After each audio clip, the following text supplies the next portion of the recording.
പശ്ചിമേഷ്യൻ സംഘർഷത്തിൽ നിർണായക ഇടപെടൽ നടത്തി പ്രധാനമന്ത്രി നരേന്ദ്രമോദി. മോദിയും ട്രംപും തമ്മിൽ ചൊവ്വാഴ്ച നടത്തിയ ടെലിഫോൺ സംഭാഷണത്തിൽ എലോൺ മസ്കും പങ്കെടുത്തുവെന്ന വിവരമാണ് വൈറ്റ് ഹൌസ് പുറത്തുവിട്ടത്. യുദ്ധവുമായി ബന്ധപ്പെട്ട ചർച്ചകൾ ഫലപ്രദമായിരുന്നുവെന്നും വൈറ്റ് ഹൌസ് വിശദീകരിക്കുന്നു. അതിനിടെ അബുദാബിയിൽ ഇറാൻ നടത്തിയ ആക്രമണത്തിൽ 5 ഇന്ത്യക്കാർക്ക് പരിക്കേറ്റു. വി വിനോദ് ചേരുന്നു. വിനോദ്, ആദ്യം ഈ മോദി ട്രംപ് മസ്ക് ആ ടെലിഫോൺ സംഭാഷണം, അതിൻ്റെ വിവരങ്ങൾ പുറത്തു വരുന്നുണ്ടോ? ഇനി അബുദാബിയിൽ നടന്ന ആക്രമണത്തിന്റെ വിവരങ്ങൾ.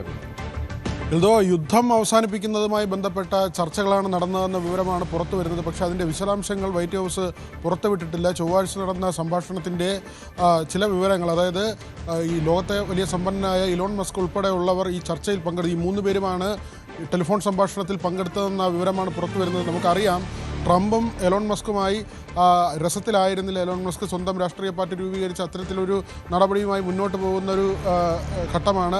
മാത്രമല്ല, അദ്ദേഹത്തിന് നേരത്തെ വലിയ സൗഹൃദമുണ്ടായിരുന്നു ട്രംപുമായി. പിന്നീട് ഇരുവരും വഴിപിരിയുകയായിരുന്നു. പക്ഷേ ഇപ്പോൾ ഇങ്ങനെ ഒരു നിർണായക ഘട്ടത്തിൽ എലോൺ മസ്ക് കൂടി ഈ ചർച്ചയിൽ പങ്കെടുത്തു എന്ന വിവരമാണ് പുറത്തു വരുന്നത്. സ്വാഭാവികമായും ഇത് ലോകത്തിൻ്റെ വ്യാപാരത്തെയൊക്കെ വലിയ തോതിൽ ബാധിക്കുന്ന തരത്തിലേക്ക് യുദ്ധം മാറിയിട്ടുണ്ട്. പ്രത്യേകിച്ച് ഊർജ്ജത്തിൻ്റെയൊക്കെ കാര്യത്തിൽ ഈ പെട്രോളിയവും മറ്റ് വസ്തുക്കളും ഇന്ധനങ്ങളും ഒക്കെ തന്നെ വരുന്നതിനുള്ള ബുദ്ധിമുട്ട്, അതുപോലൊപ്പം തന്നെ വളത്തിൻ്റെ പ്രതിസന്ധി നേരിടുന്നുണ്ട്. ഇന്ത്യക്കടക്കം വളം ലഭിക്കാത്തൊരു സാഹചര്യമുണ്ട്. അമോണിയം ഉൾപ്പെടെയുള്ള വസ്തുക്കൾ ലഭിക്കാത്തതുകൊണ്ട് അത് കൃഷിയെ ബാധിക്കുമോ എന്ന ആശങ്ക നിലനിൽക്കുന്നുണ്ട്. മറ്റ് രാജ്യങ്ങളിൽ നിന്ന് കൊണ്ടുവരാൻ, പ്രത്യേകിച്ച് ആഫ്രിക്കൻ രാജ്യങ്ങളിൽ നിന്നൊക്കെ കൊണ്ടുവരുന്നതിന് വേണ്ടിയുള്ള നീക്കം നടക്കുന്നു.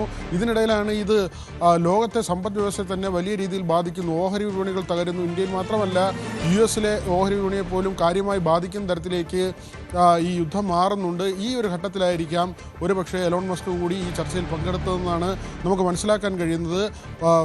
ഇതിൽ ഒരു വൈറ്റ് ഹൗസിൻ്റെ വിശദീകരണം വന്നിരിക്കുന്നതിൽ പറയുന്നത് ഫലപ്രദമായ ചർച്ചകളാണ് നടന്നത്, ഏറ്റവും കാര്യക്ഷമമായ നിർദ്ദേശങ്ങളുണ്ടായി, ആ തരത്തിലാണ് ഇതിൽ പറയുന്നത്. പക്ഷേ അവിടെയും വരുന്ന പ്രശ്നം, അമേരിക്ക മുന്നോട്ട് വെച്ച 15 ആവശ്യങ്ങളുണ്ട്. അതിനോട് ഇറാൻ സഹകരിക്കണം, അല്ലെങ്കിൽ അത് അംഗീകരിക്കണമെന്ന നിലപാടാണ്.